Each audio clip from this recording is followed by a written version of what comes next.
A very good afternoon to all of you, and I welcome you all to this international capacity building program on the theme of gender and cultural studies, pedagogy, and research, which is being organized by Center for Cultural and Gender Studies of Jagat Guru Nanak Dev Punjab State Open University, Patiala.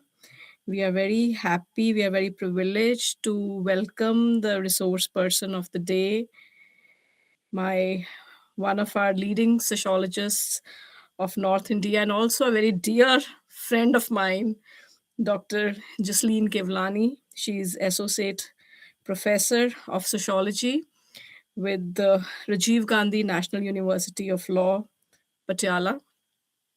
Before giving a although I know everything because I've seen ma'am's career, evolving and flourishing in front of me. We were together. I mean, she was my senior at Guru Nanak Dev University.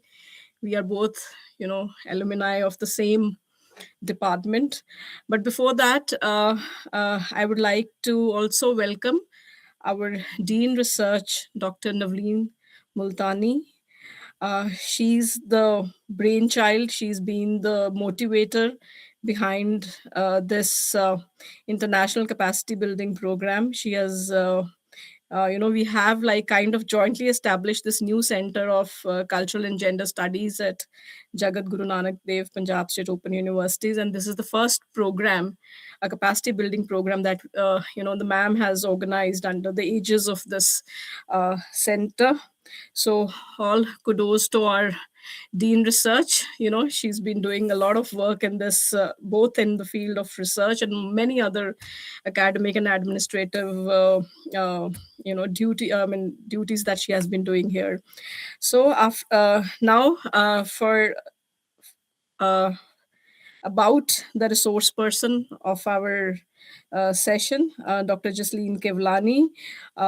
She is an associate professor of sociology at Rajiv Gandhi Law University. She's been into academics for now more than 14 years from now, and at RGNUL, she has also held prominent positions like coordinator of UGC Grants Commission, coordinator of CLAT, and many other, I think, those committees that are listed in his biodata. But I think I would leave that and come to the main thing for which she is well known in our academic circle, that she is a sociologist, a foremost a sociologist, and she has contributed immensely to this field by she has published in a number of national and international journals. She has also been a visiting faculty at Punjab Jail Training School, Punjab.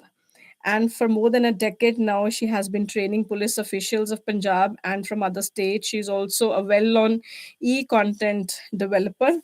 And I think in 2021, she actually created a MOOC for the SWAM, Government of India SWAM's portal, that also on the theme of sociology of gender. And I know that how well received that MOOC has been throughout India. I think I don't know the exact number of learners, but I really know that there have been a lot of learners that have benefited from this MOOC that has been developed by Dr. Kevlani.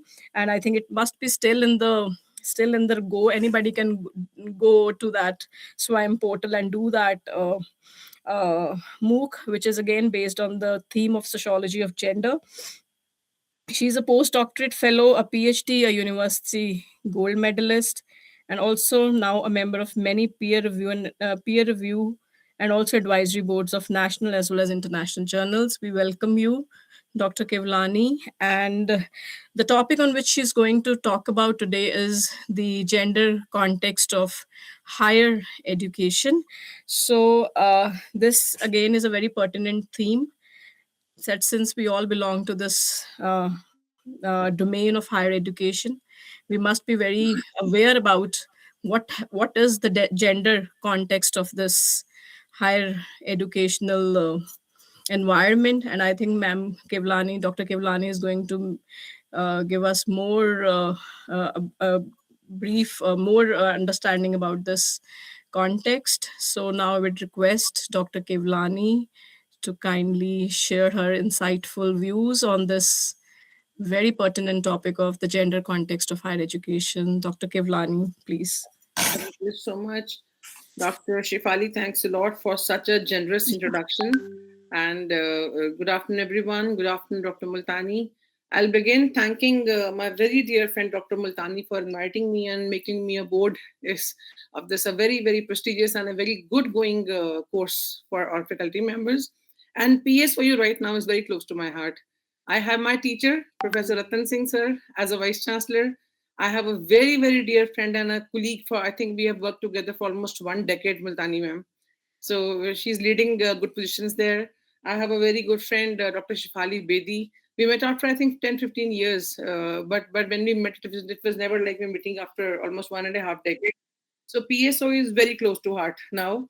And it's kind of hosting you all along with my friends. It's not being a source person. And secondly, I would like to correct, first of all, I am not at all a leading sociologist. I'm a very ordinary sociologist sitting at the back, watching my seniors doing gunshots and, watching all my colleagues going given ahead of me in the race of authority and good positions. I'm just a backbencher. I sit, I work. And, as Shifali is sitting. That's been like modest and No, no, gracious of no. you. Shifali, But I think some you are I'm so somebody. thankful. I'm so Okay. thankful that you said a lot about me. Thank you so much. And my dear friends, as told by Multani ma'am, we are around 30 some number of people in the board. And I believe when we talk about such themes in such events, it's not a lecture at all.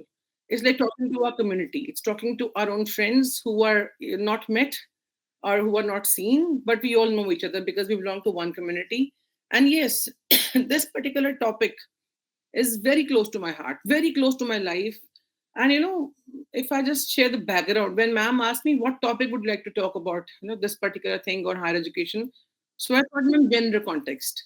I never leave a chance to talk about gender, as Multani ma'am and we have been doing for many years together. Whenever we sit over a cup of tea, we talk about gender developments. We talk about theoretical, philosophical notions about gender, and I think there can be no better platform for talking about gender issues or gender things or gender context when we are of same mindset. And we all are of same mindset. We all are highly qualified. We all are in good positions. We all are either researchers or we are teachers or we are educators or we are professionals. So this cannot be, I think, anywhere lesser important or lesser mature or platform to discuss these issues. Let's talk about gender context of higher education. Why did I choose this topic? Most importantly, is that I am in, I'll add to what Shifali just said. I am in this university for almost more than 18 years now. And I'm in this higher education system for almost more than 22 years now. I've been into colleges before that. So having my 22 years old journey in higher education system as a woman, as a mother, as a teacher, as a professional, I have very long range of experiences which have made me, develop that MOOC on sociology of gender or made me author papers on it. Similarly, it will be shared by many of you and my dear colleagues also. We learn a lot while working, and in the course of the recent 10, 12 years, I have noticed a change in myself as a professional, specifically being a woman. I was not so, I was not so feminist. I'm not a feminism oriented mind, but I am a feminist professional. But I was not staunch feminist earlier, before 10 years. But now experiences have made me understand there's no harm of saying unapologetically that we are a feminine scholar or we are a feminist follower. No, there are some reasons. It is not that we are favoring a particular sex or we are telling a particular other sex being a perpetrator or on a lower rata. It simply means that we have some certain connotations about particular sexes, and we firmly stand by those connotations. In sociology, Shifali would also rely to it, and Multani ma'am, we have phenomenological understandings of some things.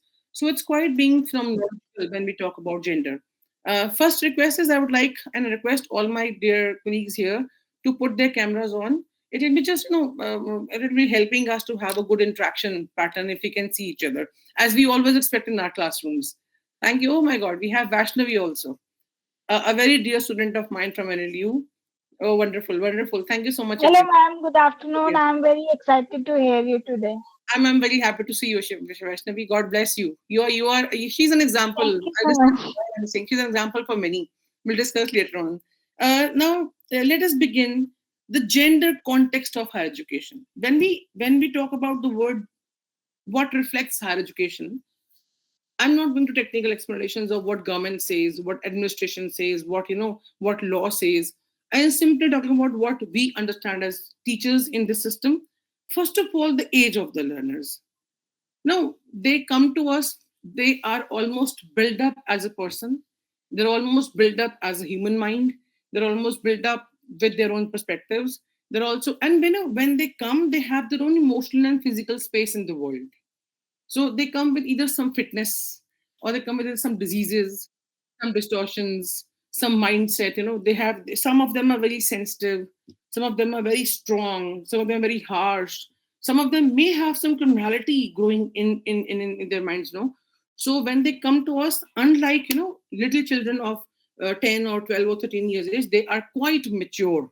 So we get a challengeable construct of human beings whom we teach and whom we are challenged to build up further.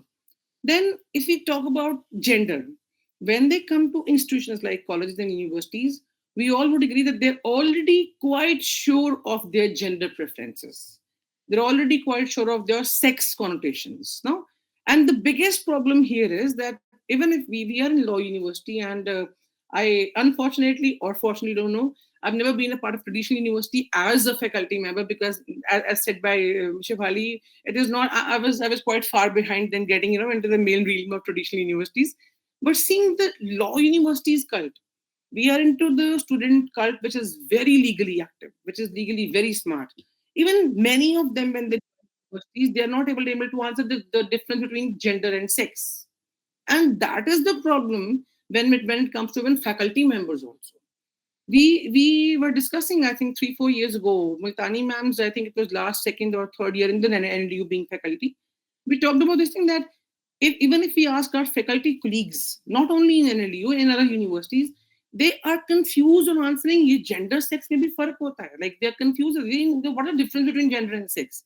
So this is the problem what we get to face while being teachers in higher education, because they come with already prepared notions. They come with already a prepared mindset, and their personality is almost built, which we have to further finalize in the coming 3 to 4 years. And that is why I always believe that we are the most fortunate community of this world, that we get a chance to make uncountable lives every year. If we get 200 students, that means we are getting 200 minds to shape. We are getting 200 perspectives to develop or unconstruct or construct. So this is what I understand higher education system as, not at all going to any legal or administrative definitions. Then what is gender context?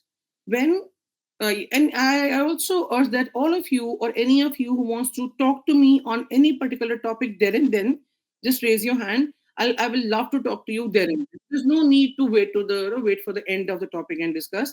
We can talk anytime. And normative. When we talk about gender context, the first thing which comes to not only my mind and everyone's is normative patterns. See, it was very surprising for me when my child, who is now around 14 years, he was around 3 to 4 years ago, got a very sweet bed sheet. My mother got a very nice bed sheet for him. It was pink color and blue flowers on it. And immediately, it was just 3 or 4 years, he said, Mama, this color can't be my bed sheet. It is pink in color. So I was very shocked to see that. This is a 4 years, something like 3 or 4 years old child. I have never told him to distribute colors. I have never told him that yours is not pink or pink is someone else's. But he said this thing, and I asked him, why do you say so? No? Who told you colors are different? He said, in the school, my friends say, my teachers say. And it was so shocking for me to understand that even in the schools, the teachers also tell the student that there's difference between the colors. So see how nature is being, it's not a crime. It's again their own normative pattern also. This is how we badly into are indulged in this thing, that we divide even nature, we even divide in colors also into binary notions of sex, that is male and female colors. So normative patterns are a very strong, factor which develop personality, or which make, or which lead to personality formation. Then it's very important when we say gender context. Do we, or do others, or do our subjects have right information or not? Say telling girls to hoti aisi hain, boys to hote hi. Like if we have some international students, we usually hear to the boys are like this only, the men are like this only, the girls are so that means, for example, if we talk about a flirting husband, you know there are many jokes on that. You have reels and reels going on Instagram and other social media, that husbands are meant to flirt, all men are same. It's not like that. There are many men who are very shy, who are very like limited to one particular marriage, or one particular women, maybe without marriage or within marriage. And similarly, there are many many women also who may be more flirt than men. But we have a notion that when it comes to joking about flirting, or flirting husband within a marriage, it's only men who can do this. So now we have jokes on talking about neighbor women, or neighboring girl. So this is how we develop. Then if we talk about being strong, boys don't cry. So we firmly believe that boys have to be strong, the men have to be strong. And if we all understand, specifically those who are not from gender studies and sex studies and all, I'm focusing on those professionals only. We usually believe that if a girl uh, I am one of those women. Ma'am also knows. Shifali has known me lesser, but ma'am has known me quite more, because we have stayed together for all 24 into 7 in a university system. I'm very unlike women kind of women. I'm very bold. I'm very strong. I don't shy. I say things, whatever. I say at times, I say those things which other people say, oh, ye bhi bol rahe hai, she said this. Because I don't feel that I need to shy about it. And the reason behind that is the kind of parents I had got in my childhood. They never stopped me. They never told me you don't have to speak this. So maybe this is one reason that I'm quite bold. But when the women shy, and this is majority of the women in India, if we say, it's not, again, there's no data on this, but we understand it's majority means maximum of them. In research, we have a different meaning of the word majority. But if we say in usual discussion and discourse pattern, we say most of the women are believing that, or people believe that women have to be shy, they have to be delicate, and until they look delicate, they are not womanish. They are not feminist. So women, we hardly get in this profession particularly. So we become young with the young students, no. So we forget to do makeups, we forget to put on kajal, we forget to put on lipsticks, we forget to get ready and do hairdo.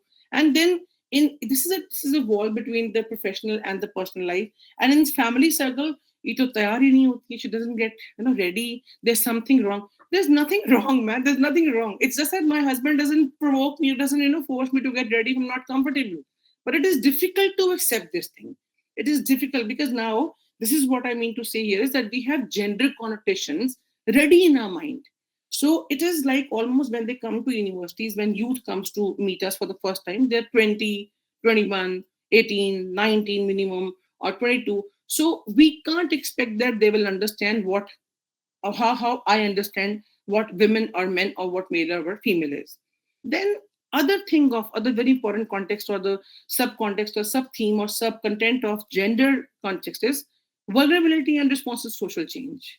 See, we all understand, with all respect, now if we say I just know men and women, I will be incomplete as a sociologist.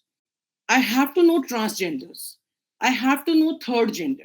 I have to understand there is no one community like trans. We have multiple communities within them. So this is a privilege of being a social scientist. This is a privilege of being a sociologist, particularly, or maybe a teacher from philosophy, or a teacher from administration sciences and all. We can understand, but usually this particular thing is not explored in subjects, in curriculum. That is why when it comes to social change and our means particularly youth responses to social change, at times the frustration goes to committing suicide. At times what happens is there are NCRB has not yet given data and tables on the website, but there are lots of researches being done which have proven that in India also there are a quite good number of suicides happening, or attempt of suicides happening, because of the transgenderism stress. So when children of young ages, they realize maybe 12, 13, 14 years, or when they are, maybe there's a born male who wants to or who's comfortable in acting or living like a trans woman, but he is bullied or he's tortured, he's emotionally tormented in school or whatever. And maybe other side, he has a fear, he cannot talk to anyone. So there has been research, there have been multiple researches which prove that people have reached attempt to suicide also. And yes, when we talk to them recently, I have been able to talk to 4 transgenders. Paper of mine is getting published. I shared with my colleagues, and they will share it further with you. I talked to just 4 because I knew 10 to 12 trans, but I could talk to only 4 because 4 were comfortable in talking about that. All 4 of them said that, like, it was shocking for me to know all 4 have attempted suicide, and 2 of them were very serious in killing themselves. Why? Because they said that people don't listen. Why are we acting this way? Our parents don't listen. Now, this is neither the parents' fault nor their fault. The problem or the challenge is the social change happening very rapidly. Social change, it requires a response. Social change forces us to give response. And at times, if we are not well informed, at times, if we are not having the right or correct information, our response turns into reaction. And when it turns into reaction, the things can be disastrous. So that is why we categorically focused on gender context of higher education. This was the background in my mind, which I'm sure it will be quite relatable to many of us, specifically to those who are women. And also, I think I could see some names who are our male colleagues from the realm. I think they are better, the targets of the discourse or the participants, because they are on another mindset from where we are talking. So I always welcome, I also welcome those colleagues of mine who are attending this course. And I would like to have, I would love to have difference of opinion also. It's going to be very healthy in this case, no? So can we have the next slide? Yes. Now, when we say being a teacher or being a sociologist or being a social scientist or being a participant or a source person, similarly, right now we are not on a different scale. We are all say colleagues, and we are talking about research and higher education system. First is, we have to understand that gender talks always have social and cultural environment. Right now, we are 30 people, maybe 30 or 35 or 40 people, maybe the IT officials, maybe some other backup from the university, maybe we have Vaishnavi and some students with us. And all of us are from and are sitting right now in different socio-cultural environment. And maybe some of you have just muted, made your voices lower because you don't want your family to listen to these things, what I'm talking about. Now, it's again something not to be shy of, not to feel bad. It's as our socio-cultural environment. Everywhere we can't talk about these things. Being in NLU, we have been very fortunate for one major thing, that we get a very creamy mind stuff. They come doing CLAT, so they're already well read and they are already smart enough. And then they have in mind that we are law students, so they're quite active in reading law. So you can talk to them about anything openly. They're receptive, they're acceptive, so they're okay. But if it has been my experience also, if I go to give lectures to some other universities, some other colleges, specifically I will not name, I went to a college in Patiala, a very simple college, but of a very big organization. There were the children of second year and third year of graduation. And when I was talking about these things, they invited me to talk about gender and sex education. They were hiding their faces. They were so embarrassed. They felt as if I'm saying something. I had to, convince them that, my dear children, I'm not talking something shameful. It is about you. It is about me. You need to know because your parents have to be told about this. But don't tell them right now. Take some time, understand. You can talk. So it took me almost 20-25 minutes to convince them. Rather, I also felt guilty for 10-12 minutes. I'm embarrassing them. So it was actually embarrassing them because they have their own socio-cultural environment. And even sad part was that the environment in the college even was not so healthy for these discussions. And then, I talked to the teacher concerned who invited me that you in future should have online lectures so that you have it in your own classroom, not as a big event where your clerks are sitting, where your teachers are sitting, your colleagues are sitting, because Many of them are feeling uncomfortable. And then I thought, see, their social institutions like family and kinship is also not open to these things. The college environment is also not open to these things. So these things do hamper or do, deter the discussions even on gender context. Because when we talk about gender and caste and religion, we're touching the most sensitive part of life. We're touching the most, the most inner part of life. So if somebody talks about my religion, my sex, my class or whatever, about class I may be easy, but I will be hurt very soon if somebody says something against my views, against my mindset in context of gender. So these are very sensitive issues. Then very important for us is to understand the context of gender in higher education revolves around curricula, the syllabus we teach. Fortunately, again, I think there'll be just 10-12% of all of us sitting right now who have got authority to change our syllabus whenever we feel like. And this is a very big opportunity being a teacher. You are teaching what you want to teach is a rare opportunity. And this is something which does not happen in most of the institutions in India. That is where the institutions basically fail in the very inception. So, we are hiring teachers, we are bringing even professors, like direct appointment for professors. Maybe a person is coming out 25 years of experience, but he or she is not allowed to design his or her own curriculum. He or she is given a curriculum, aap hi padhaएं. So this is the biggest problem, that when we talk about, let it be law, let it be political science, let it be sociology, literature, English, or any field of, anthropology, but if the authority is given to us, we can understand better that depending upon the nature of this particular group of learner, what should we teach. But if it is not given to us, this chance is not given to us, here there is a deterrence to development of the tutor and development of the learners also. So usually people ask at the end of FDPs when they have specifically, this is a very, I know ma'am has been very specific about choosing or, selecting the participants. At time, ma'am, we have law teachers in India, we have 700 participants. Out of them, 400 participants try that they don't even get a chance to even talk about the syllabus. So they're given a syllabus for 3 years, 4 years, 5 years. And one teacher told me in I think it was in FDP on law and sociology around in I think September or October. She told that I'm teaching same syllabus for 12 years. Now I want to change the syllabus. How should I go for it? Then I talked to her, reached the head of department. She said, I'm the head of department. I told, talk to your principal. She said, principal doesn't even talk about that. They were not allowed. So head of institutions, they don't even allow the faculty to talk about or changing of syllabus. This is the biggest problem in context of gender, because if we get a chance to change the syllabus, we can change a lot of things. Then very important thing in gender context of education, specifically higher education, is the nature of authority. It's not the nature of the group. The nature of thought means what kind of person is leading the institution.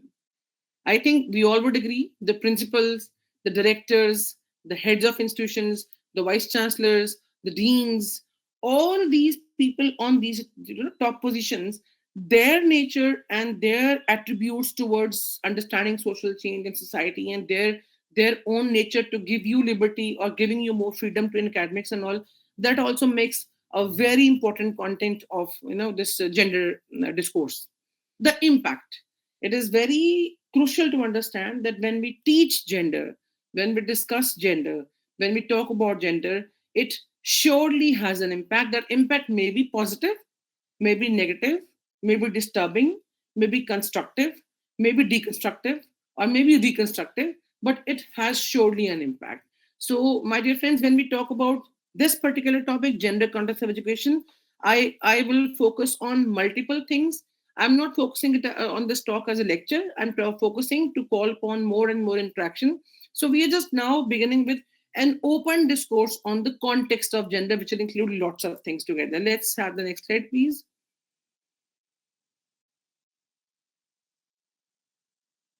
Yes. Now, law of the land, when we talk about POXO, I think I'll tell you this is a law regarding safety of the children from sexual offenses. Then we have POSH. This is a law which protects women from sexual offenses at the working place. Then we have BNS, where the criminal laws have been given a new name, with Bharatiya Nyaya Sanhita. For the international participants, it is the criminal and civil offenses laws of India. We have cyber laws.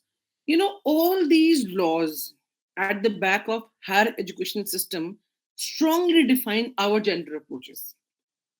If I know that, if I have a little idea, for example, if I'm not from law university, believe it, I'm in a simple college which is not dealing with law, but if I have an idea that I can complain if some girl child is not being treated nicely by her friends or by a teacher, or I'm not being dealt nicely by my colleague or by my student or by somebody else. So if I have an idea about this, my approach towards being a teacher who is gender oriented, a teacher who is sex connotation oriented, my approach will be different. But if a person is not aware about the law of the land, if a person, when I say person, means we as people, we as crucial parts of our education systems. If we are not aware about the law of the land, if you're not aware about what rights we basically have, if you're not aware about what duties others have towards me or us, so my approach is going to be totally different. It was very surprising for me to understand again, to see once one of my friends, again, I cannot name. In this case, the trouble is we cannot name the people and tell. Otherwise, maybe we know otherwise whom we're talking about. We just talked to, I just had a word with her. She said, I'm very disturbed because, I said, what happened? She said, I want to work, but my husband says that I cannot go against my mother's wish. My mother, that means her mother in law's wish. So nobody in the family has ever worked. So you cannot work. I said, no, just talk to him. He's a qualified, well qualified person. He's very open minded. But she said, and I think 6, 7 months she tried and tried. And even I talked to her husband. But finally, she was not allowed, and now it's 3, 4 years she's not allowed to work. So when I saw the movie Mrs., if you all know from Indian context, we have seen movie Mrs. I read it. It was first of all, I was saying, you are stupid, you are wrong, you could not do it. Your convincing husband is not so difficult. But then when I asked her, do you know that you could have worked, having a little, there's no harm in having a difference of opinion with parents. I tell my child also that you don't have to agree with whatever I say. If I'm wrong, to your mind, talk to me. Let me know why do you think I'm wrong. I'll correct if I'm actually wrong, and I'll let you know if you are wrong. But the problem is that she was not even aware of this fact that she could work uh, without even getting the permission. And the biggest thing to know for all of us, she doesn't have any child. She has no child of her own. So I could not understand why she wasn't allowed. One factor is we have children, we have to take care of home, who will stay at the home. She has nothing to do at home. Her mother-in-law is fit and fine. She goes for other kitty parties and other parties, but she was not allowed to work. And she was even not aware, being masters in one language, that she has got right to work, she could talk. What she told me after 2 years is just around 6, 7 months ago, that had I known that legally I'm allowed to work even if my husband doesn't permit, I would have earned. And the thing which disturbed me was that even after you are masters in one particular subject, you don't even know about your rights. She said, no, I have never read. I meant to be padhe nahi. I never read laws. Now, here, who's wrong? Law of the land is very bulky. We usually suggest government should make laws. Government is already, I think, the biggest work Indian government has done is making laws. So they have done the best thing they have done till now is making laws. Implementation and result are different things. So law of the land also make our perspectives go on how to teach, what to learn, how to work. Then academic freedom and participation in social human development. I think if maybe we have some students of fourth, fifth year also with us. And Vaishnavi, I think, I don't know we ever talked in the classroom or not. STEM, for all those scientists, is science, technology, engineering, and mathematics. So, if in India, it is a very prominent context of gender further, that in STEM, in these four fields, there are more men and lesser number of girls when enrollment happens, when they clear. And why is this happening? Again, it is quite linked to, there's a point in coming slides, I'll discuss it right now. Some deprivations related to gender are poverty, they're financially strengthened. So what happens is that if a family, if a couple has 2 children or 3 children, there are 2 sons or 1 daughter or vice versa. So they think that, okay, we have to spend a lot of money for these four things. It's quite costly. So maybe 50 lakhs per person for one person education. So let's spend on boy, because the boy will stay with us and boy will give the return to us. He will look after us. But what will daughter do? She'll go and she'll give it to some other family. This is one common, the most commonly known notion which makes women enter lesser or in shorter numbers in these four fields. So this is again that their participation, women's liberty or women's academic freedom is quite badly hampered because of financial reasons, because of the context of son preference, which is quite orthodox, but it is we cannot say it has gone off. It is still dominating many aspects of human life and human development in Indian context. Then employability. When I talk about employability, if my job wants me to stay out of home for 5 days a week, of course, maybe I will also have to quit, even after being from a very liberal family, because there is no replacement in the home. There is no replacement in the home. Usually this is a very common dialogue in women workers or the working women, that everything will happen in the institution. Who will take care of the home? That is a fact, because it is not always linked to patriarchy system. It is usually a very practical norm that there is no replacement in the home. So employability also gets largely affected because of the nature of the, if you remember Judith theory, performativity. So no, we are scared of leaving our home jobs. Who will take care of children? Who will take care of the kitchen? Who will take care of the cleanliness? Who will take care of the hygiene? Who will go and take care of the student, the child's education in school? Who will go and attend PTMs? So all these things which are not even counted, which are not even paid. There's a theory which has been accepted and published in WHO's also and the World Bank reports also, that if Indian women are paid for every work they do in the household, India is going to become richest country of the world. So we pay around 4 to 5 thousand to one person, to one maid or one domestic helper for cleanliness. We pay 2,000 for 1 hour extra visit in the evening. This is as an average rates being paid to the developers, the domestic helpers. Then we pay 10 rupees per cloth or 5 to 8 rupees per cloth for ironman to the person who irons their clothes. So if we plus a woman's income per day, I think it's going to be 80 to 90 thousand per month. And poorer the women, more the income would be if it is counted. Because we being earning women, we say we don't want to work right now, I'm tired. But there are many women who don't have option to say this thing. So even employability context also is badly and largely or dominantly affected when we talk about gender context of higher education. The entry of the girls to colleges, the entry of the girls to universities is also largely driven by this son preference and daughter preference and prioritization things. Specifically, we can see this thing in terms of STEM. Then accessibility information to knowledge about career prospects. It is a practice in almost all the countries, and it is a very big practice in Indian context. Whenever we have our child studying in school, last year of school, and when he or she has to choose the fields in +1 or +2, when we say prep or the post school years, we meet 10 people. We go and meet 10 people, and we ask them, what should he do, what should he enter into, do you think it is important, do you think it'll give him more income and all. And there have been researches, multiple researches in India, whereby the education counseling or education guidance has been given to a larger number of male children than to female children. So what happens is that whatever the information parents have, they tell them that okay, you join this or whatever. Now what happens? What is the problem in this particular thing? What affects all this trait is rural-urban dichotomy. This is difference between the rural-urban mindset and rural-urban life. Then lingual factors, language factors, regional factors, financial capacities, the context of class I've specifically mentioned here. For example, if it's a middle class family or upper middle class family, why is India having one child norm now without any force from the government, without any imposition from the government? Can someone discuss that in the group? I think we would have some parents or we would have some uh, professionals of this age who can answer this. I think you would know many people around us, around you, around me, who have single child and they're happy with, they let it be daughter, let it be son. So it's not about having girl or daughter. Anybody? Okay. I'll share my view. If you have something to add, do raise your hand, do talk to us. Uh, Many middle class parents now answer that okay, one child is enough because now it is very costly to give good education to more than one child. So if we have to give good education, means what does this mean?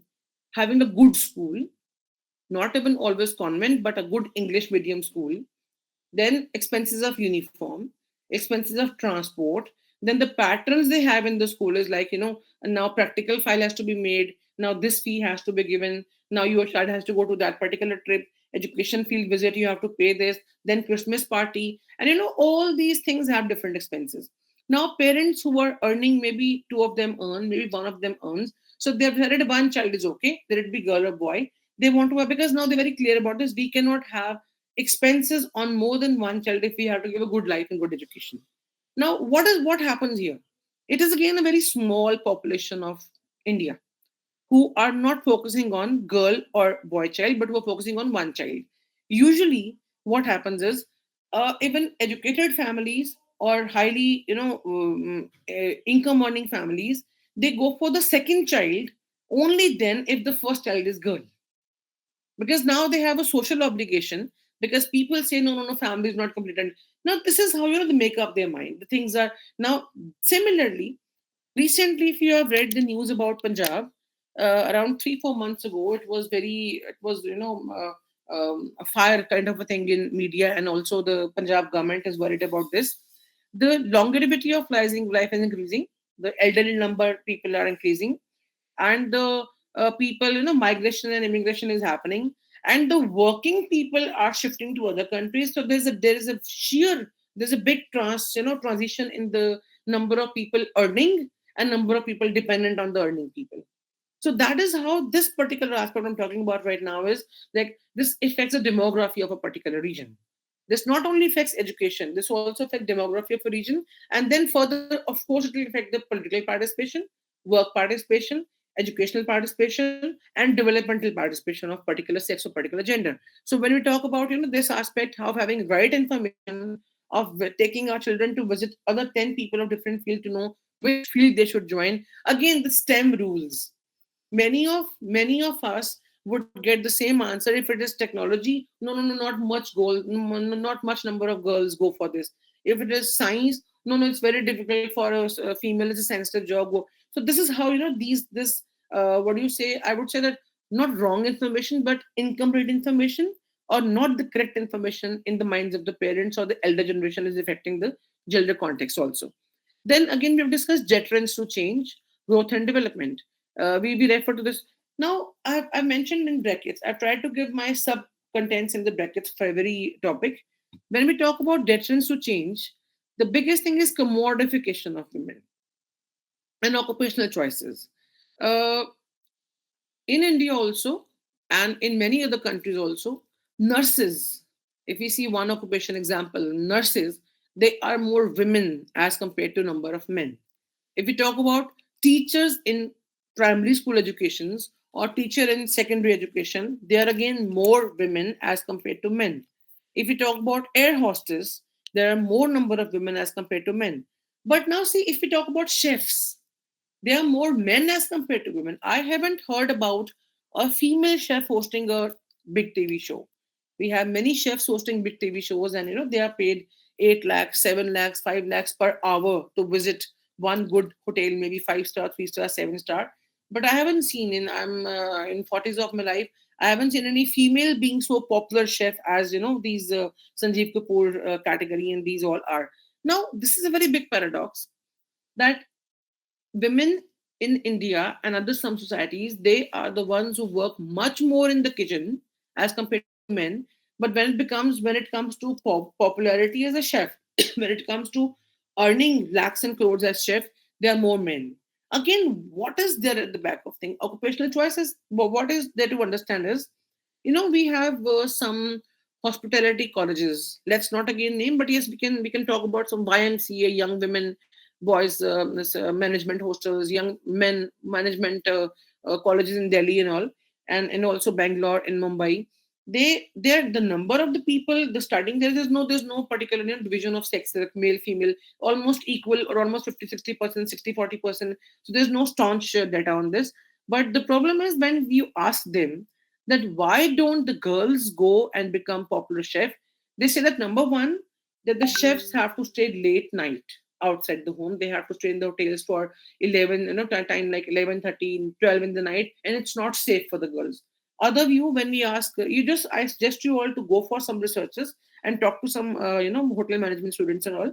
Other logic which is given is that they have to come, they have to make to up and down from the hotels to their homes in the late night hours. It's not safe on the roads even. Didn't you know that hatya kand or that rape case happened on the street? So again, security and physical or sexual molestation and sexual offenses.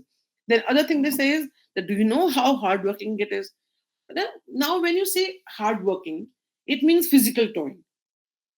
So being a chef is linked to being physically toiling, physically more tolerant. So for example, as a chef in the beginning of trainings, one of my very close relatives, he joined hotel management in Delhi, and he did the degree with a very flying colors.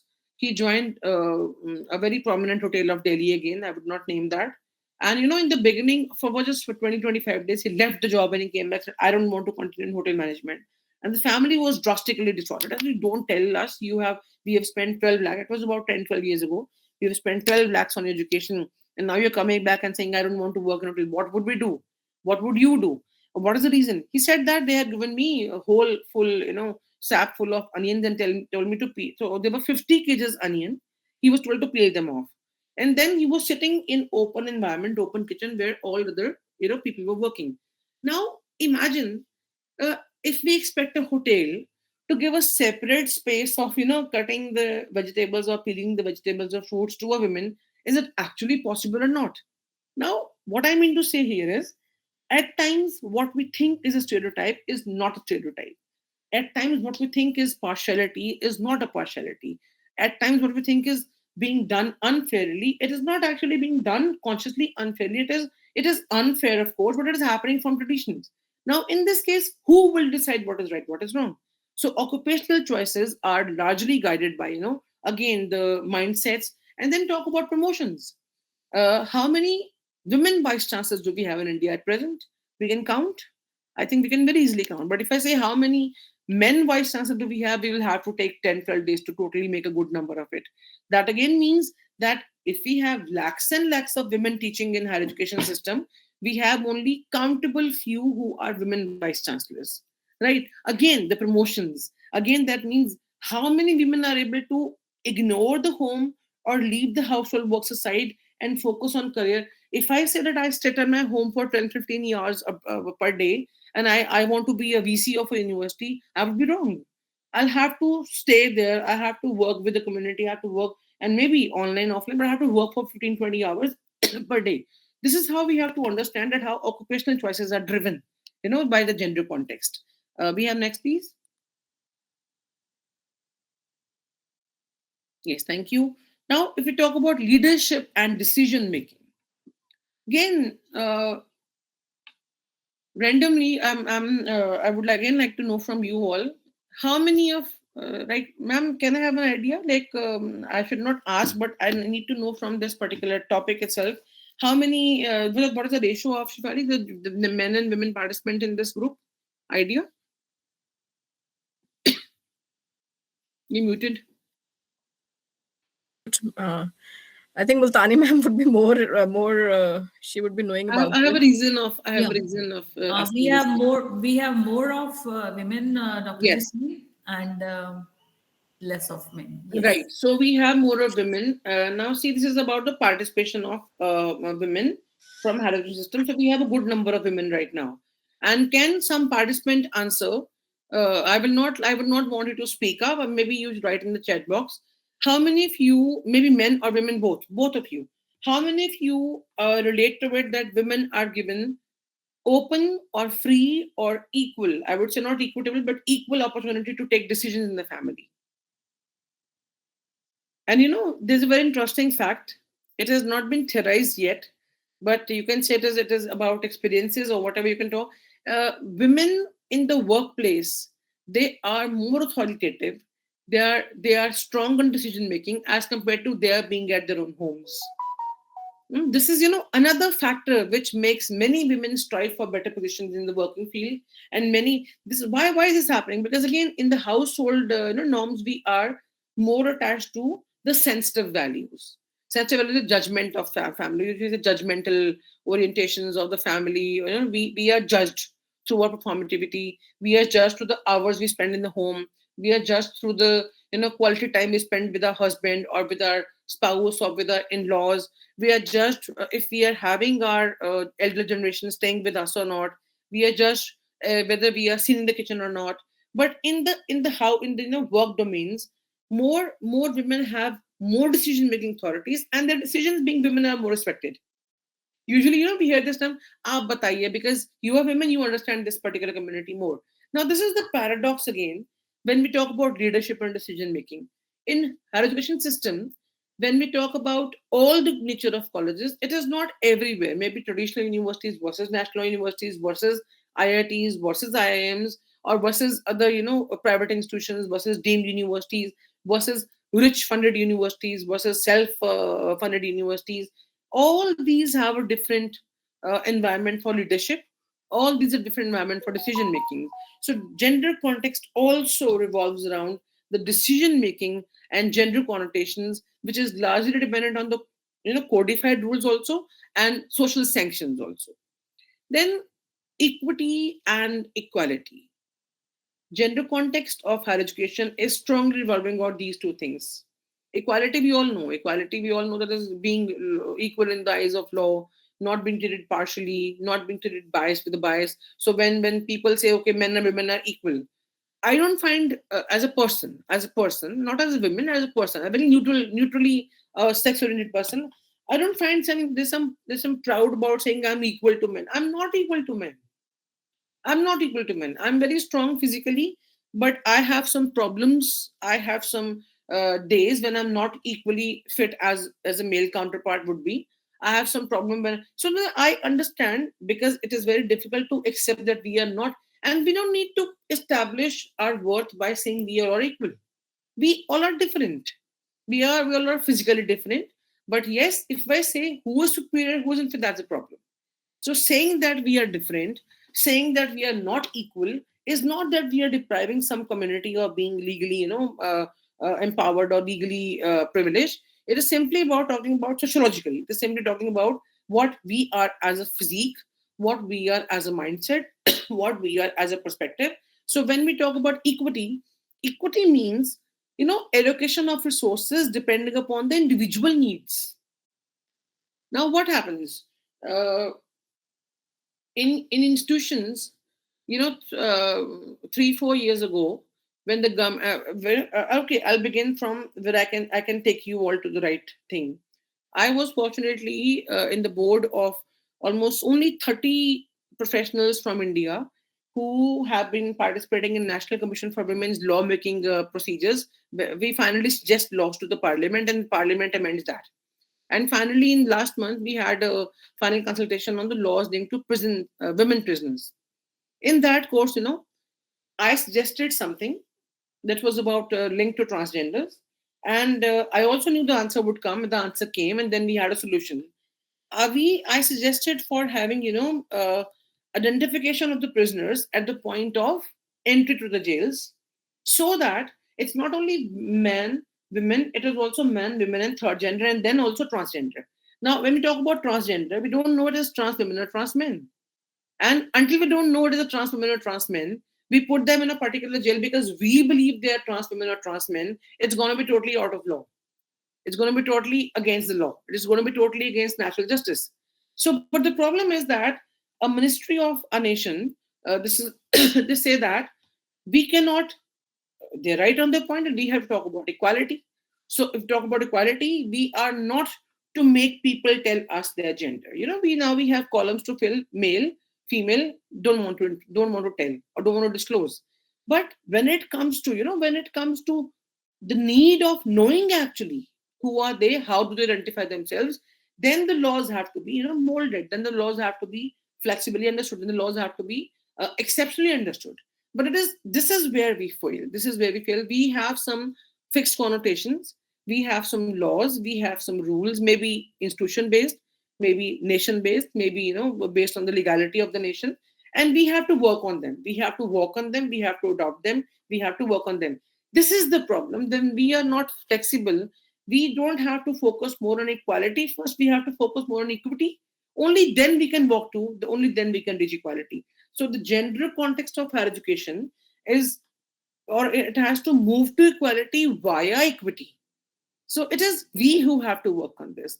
It is us, the teachers, male or female, not bothering about that, but we all are empowered to work on the patterns of equity and then taking the whole community to the equality. Then infrastructural provisions, no? In colleges, we have separate washrooms. So for girls, for men, then we, in not all colleges, I'm talking about college and uni because we are talking about higher education system only, not schools. But rather, there are many studies in schools also. But there are very less number of studies in Punjab at least. We have in Andhra, we have in Madhya Pradesh. We don't have in Punjab. We don't have much study in Uttar Pradesh and Haryana. We have more on legal aid, but not on this particular thing. Talking about infrastructure, there are some married people, who married women, who come to study. There are some people who have some particular kind of disability who come to study. There are some people who have some menstrual problems and all, or menstrual or hormonal issues, they come to study.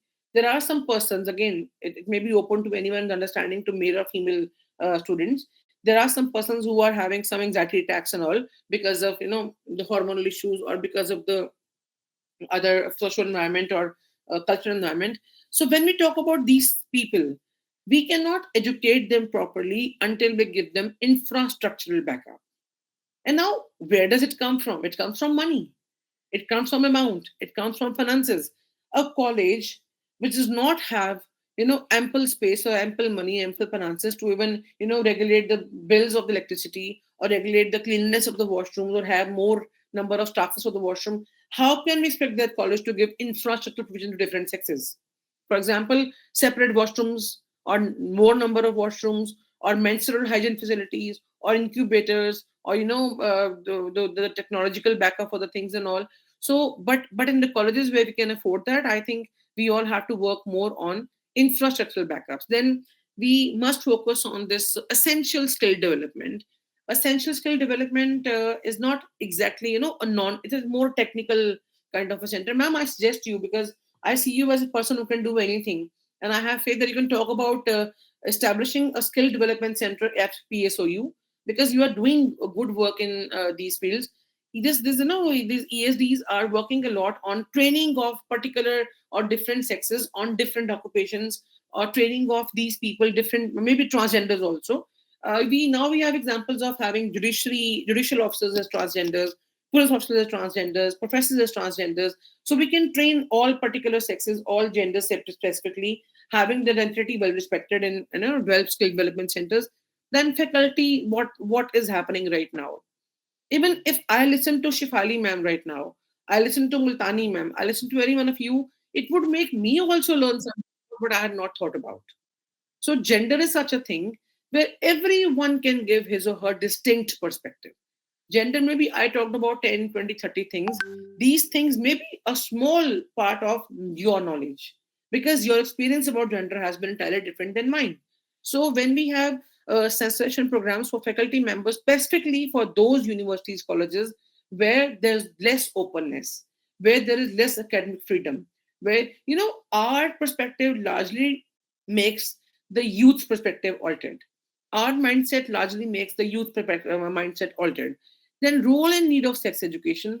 Although I understand, and we all know that all of us don't have an equal space in academics to design the curriculum we teach, or make the syllabus, or change the syllabus, but I'm sure that in our classrooms, understanding the classroom nature very maturely, very in-depthly, and seeing that there should be no controversial issue and all. So we can step by step go on teaching the youth about sex education.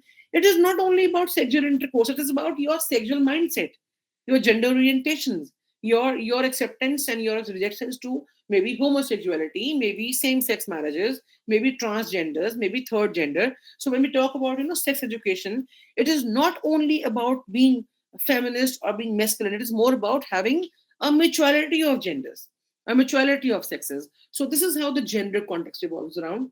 And finally, I think we have last, because I would like to have discussion also for 5 minutes. Last one, please. The title itself says recommending practically. I'm not giving you, and I always believe not giving suggestions which are not in our hands. So I would not say law has to be changed. I would not say law has to be the government.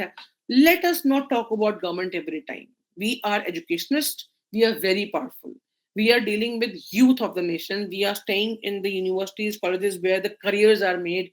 I know if we talk about being in law university, we have around 200-300 judges, judicial officers in the country working who have studied from us. We have around 10-20,000 of advocates who have studied from us. Similarly, you all have multiple successful IPS, IAS officers or doctors or engineers.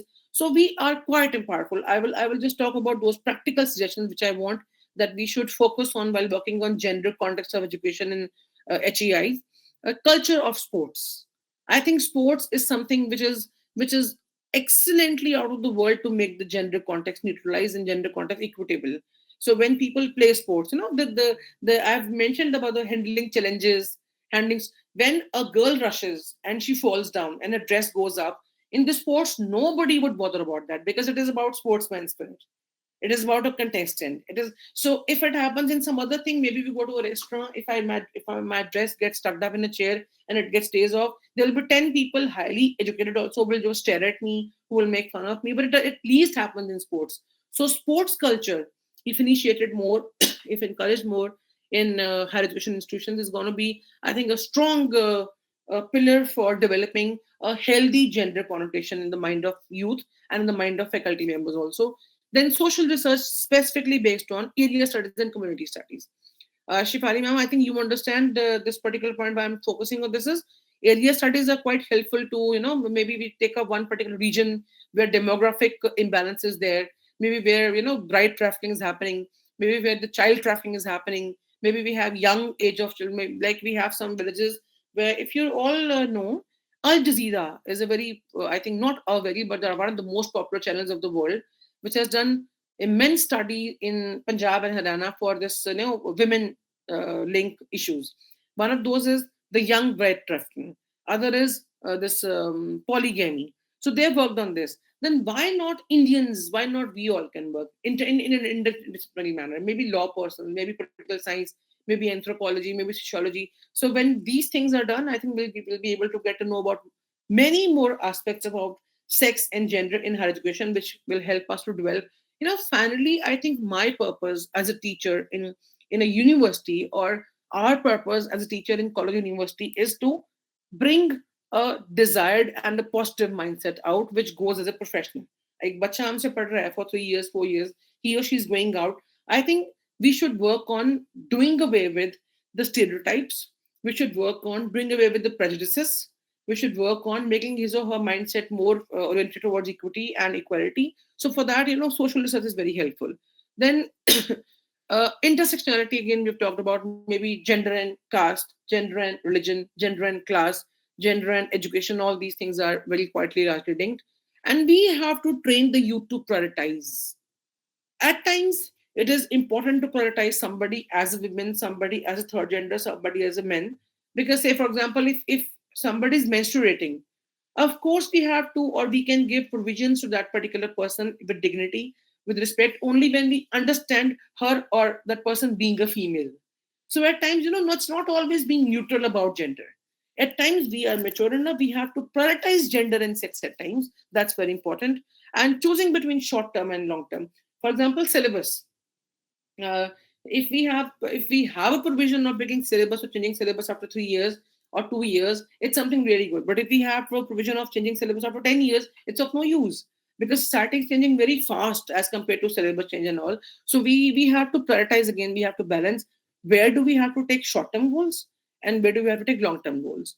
Finally, budget allocations. I think this is not to be discussed. We just discussed that menstrual hygiene, reproductive hygiene, then counseling, counseling for men, counseling for women, even I suggest that has to be different for some cases. Again, I'm working on equity to reach equality. There are many men who are stressed, who want to cry. They don't cry because they are ashamed of crying, and that is why we have a record more men have heart attack, more men die with heart attacks in the patriarch structure because they believe that crying is a thing of shame for them. Sharing, so they are even pressurized. If we talk about gender values, we pressurize men even very badly, very unapologetically, because we believe that they have to be strong. Maybe a person is very sensitive, even more kinder, even more gentle than a woman, and he wants some psychological emotional help. So in this case, the counseling things or the consultation things, they have to begin steadily, slowly. But I don't know, and I totally understand it's not so practical for all the institutions. But this is what I wanted to share about the gender context of education. I'm open for any discourses, any questions. Thank you, Dr. Kivlani. I think this was a very insightful, uh, you know, take on the gender context of our higher education system. I think you have, explained it in a very nuanced manner, and I think you have touched upon number of themes, and it was such a something which was very candid from your side, more very anecdotal, very meaningful, and obviously it was rooted into the social realities, and it was coming from your own lived experience. So this has been really wonderful listening to you, and I totally agree that the kind of recommendations, like practically, that you were giving, they were really going to pave the way for a more better understanding of this gender context, and especially the third gender, the Yeah. transgenders, the other side that we all need to know Hmm. much more. So now, the house is open for discussions. We have Dr. Kivlani here. She would be answering any of your queries or something that you want to add upon, any of your personal experiences that you want to share. We have our expert to comment on that. I think Lalit is saying something. He says you have explained in a wonderfully simple language. Thank you, Dr. Lalit. Thank you so much. So a lot of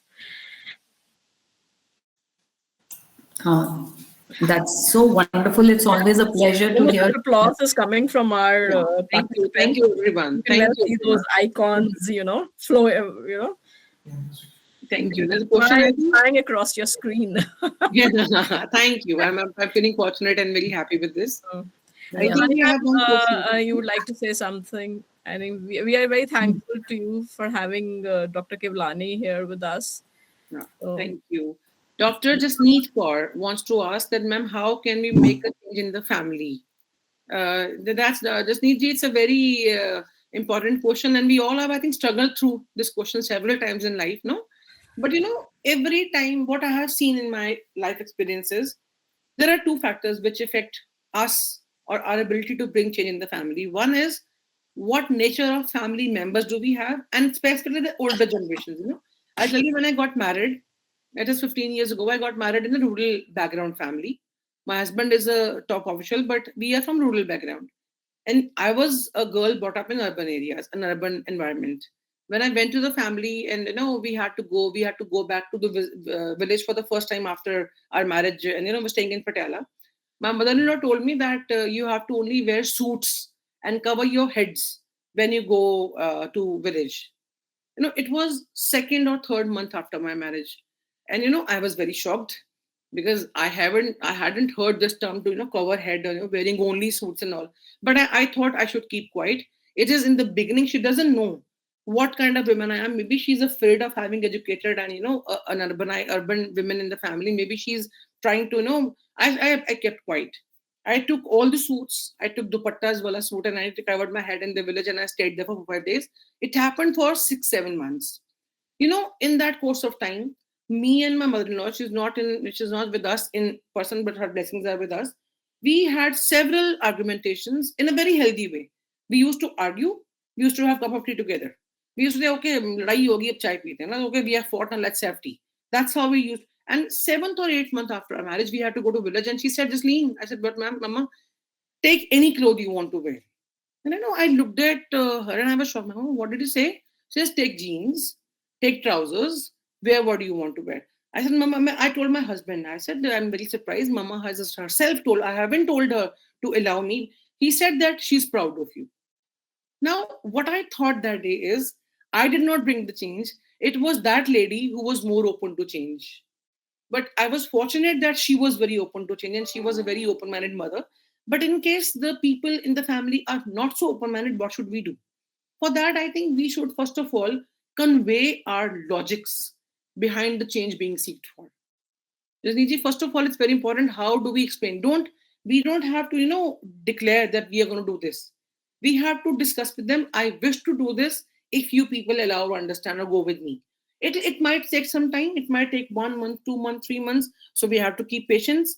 But yes, if it doesn't change, I always believe there are many people who are not as fortunate as many of us are. If it doesn't change, there are some ways of changing if it is very important. See, if it is about going to a night party, example, you have your friends who are free on the night, and it is about night party. I would not suggest or say or claim that you should fight.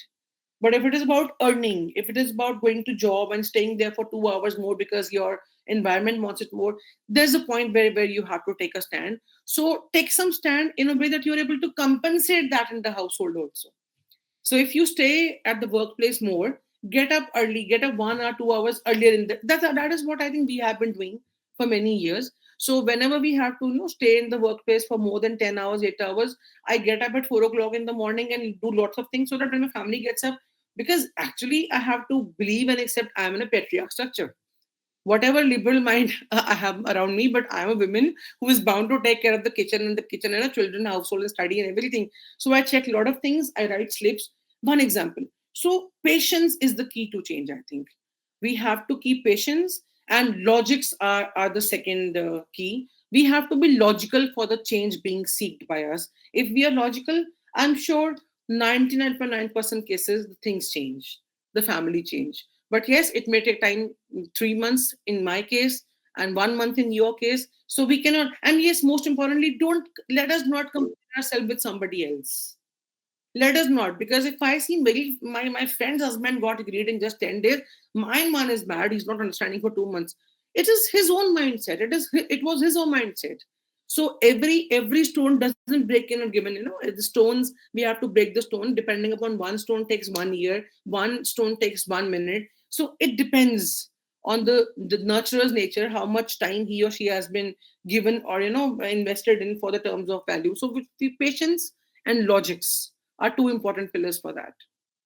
I hope I'm able to justify your doubt. Yes, ma'am. But sometimes parents say, "तू तो अभी यही जाना, तू अपने पर ध्यान दे, तू ऐਵੇਂ ही ਇੱਥੇ Yes, ਦੇ yes, you're ਦੇਖੀ right, Jasneet. It happened. Multani ma'am knows very well. Kavita Saharan, she's just done PhD with me. She when she came to the university, she is now even the first daughter of the whole lineage who has done doctorate. She's the first daughter of the whole lineage who is 30 plus now, and she's not married yet. And you know what you are saying, Jasneet? She has suffered from the same thing. But yes, what happened is she used to make me talk to her, parents sometimes, not more, but once or twice in 3 4 years, 3 years. So there has to be somebody on your behalf who can talk to your parents, somebody whom they believe in, somebody you can take and they can say yes, ये एक mature इंसान है, this is a mature person, maybe a man or woman, doesn't matter. But try to bring mediation in law came later. Mediation in our life came very much earlier in Ramayana times when Hanumanji went to mediate between Lanka and Ramji's sides. So mediation के लिए आप कोई लेके आओ अच्छा इंसान, I think it will be quite helpful. Now you can rely on some person, teacher or friend. Thank you, ma'am. Okay. Very well addressed, very well articulated. And yes, ma'am, you have spoken about everything in a very comprehensive manner, whether it is about the normative patterns, or it is about the curriculum, or it is about the changes that we are just talking about. Because education serves no purpose if we cannot make some change. Yes. And yes, the mantra to that is patience, right? Most of the times, we believe that change has to happen, in an abrupt manner. Yes. Yes. It doesn't happen abruptly. The transitions have to take place, Hmm. and we have to maintain our patience, maintain our strength till that kind of a reshaping is achieved. So when Nam was talking, this reminded me of the curriculum that we introduced, Ruqayya Shekhawat's story, Sultana's Dream. I don't know how many of you have read. It is about the Yes, Vaishnavi knows that. The gender reversal roles that were there. And there was pin drop silence in the class, when there was the women were doing what men were supposed to do, and men were, sewing, stitching, and they were cooking food and things like that. But that is not acceptable. But yes, we are moving ahead. And look, when did she write? She was writing, after the partition or times like that.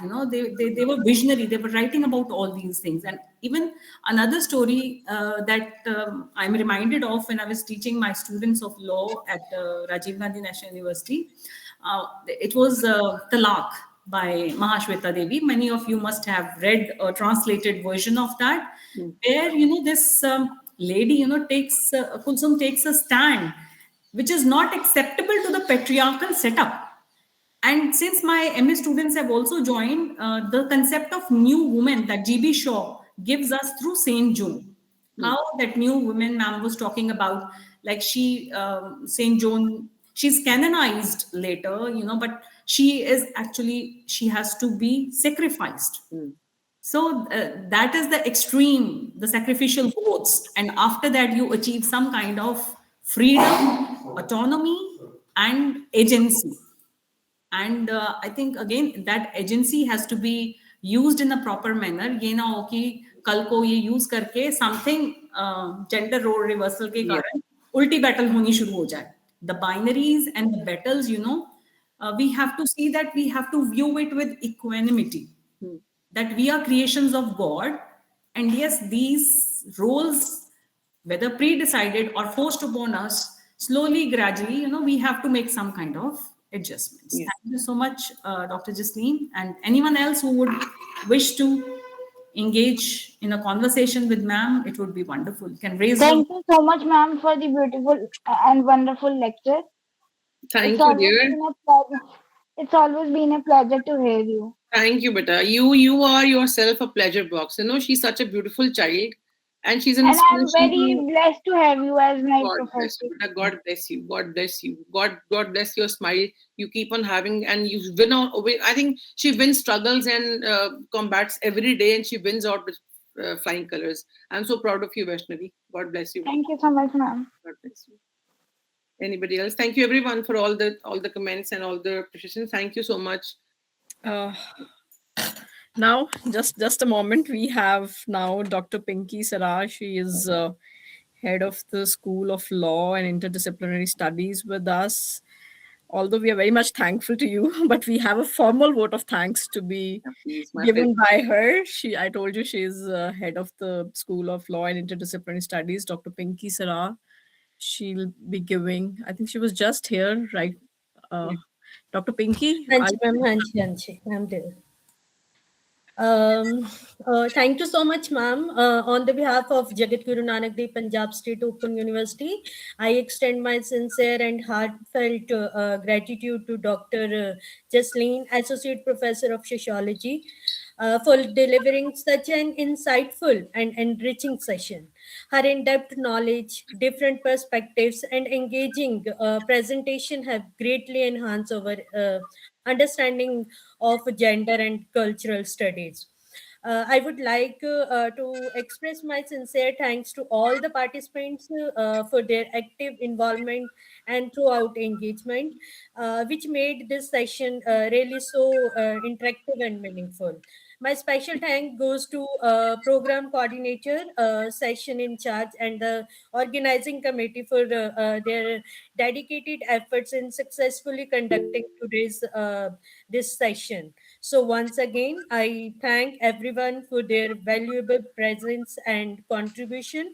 We look forward to your continued participation in the upcoming session. There are, I think, 2 days left for this capacity building. So we look forward to you all. So thank you so much. Thank you so much. Thank you, Dr. Pinky. Thank you, Multani ma'am. Thank you, Dr. Shefali. thank to you Thanks you? a lot, I everyone, think all the participants. kindly. Could we please request everyone to switch on the video so that we can have a group photograph? We can capture the moment. Yes. Thank you so much. It's wonderful love to having see those smiling faces after your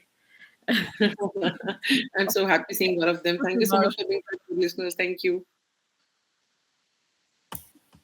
Thank you, everyone. Thanks. Mr. Mohanjit has already shared the feedback form. Kindly, okay, you haven't? Okay. So kindly share the feedback form so that the attendees can fill that out. And also, tomorrow, that is 20th of December, is going to be an activity for the participants. They're going to write a blog or an article in 1,000 or 1,500 words.